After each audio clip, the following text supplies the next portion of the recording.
Hey everybody, Peter Zeihan here, coming to you from the Golden Banner Trail above Ken Carl, which is a suburb of the Denver Metroplex. Today we're going to talk about water, specifically all the water that northern China has gotten of late.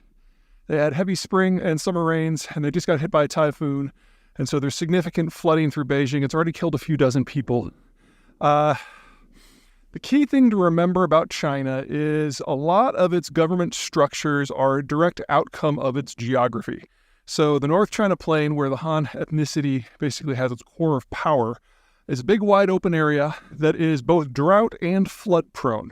The drought is normal climatic stuff. This is a semi-arid region, maybe roughly akin to a cooler version of central Texas or maybe central Nebraska. But instead of having kind of braided rivers that flow through it, it's got one single mighty river, the Yellow, that originates significantly upstream, a couple thousand miles away, that drains an absolutely massive watershed at an area that is a soil type called the Loess, which is wind-driven soils, very fine particulates.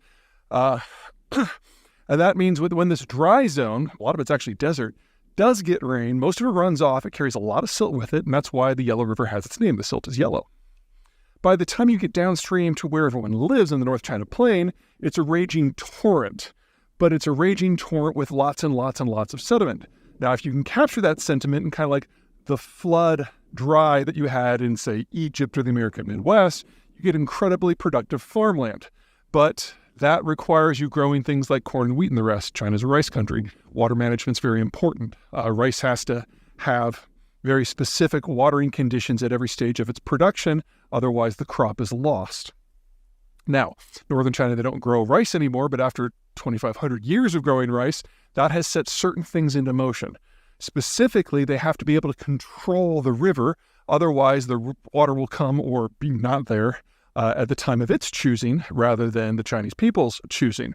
And that requires a lot more organization at the state level, which tends to generate a stronger hand in terms of government, and a requirement that you have everybody under a single house politically. Otherwise, various factions will just attack the waterworks and destroy whatever the hostile power happens to be. Fast forward that 2,500 years. Wrestling the river into shape means basically building ginormous dikes down the entirety of its length for the entirety of civilized northern China. That means the silt has nowhere to go.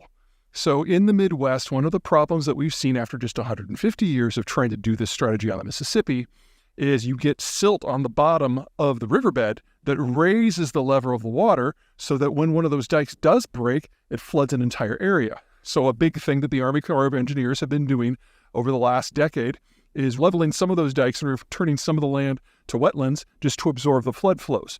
This is at least 2 orders of magnitude more significant in the case of China, because you're talking about the most dense human population footprint in the country. And we're going to rotate a little so you can see why I like this so much.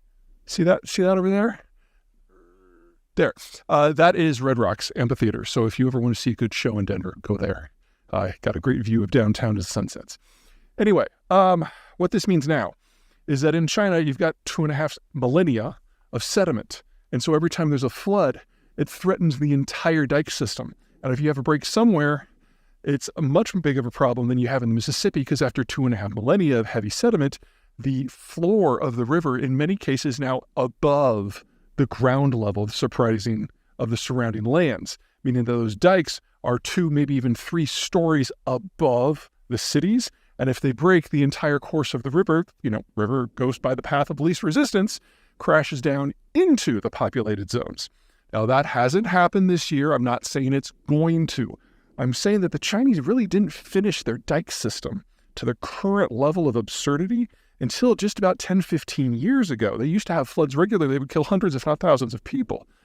And in today's environment, where the Chinese are facing every possible problem under the sun with their finance, their economy, and their demographics, this is just one more thing you have to factor in, because when this breaks, and physics tells us in time it will, they're going to lose significant portions of some of their most advanced infrastructure, not to mention lots and lots and lots of people.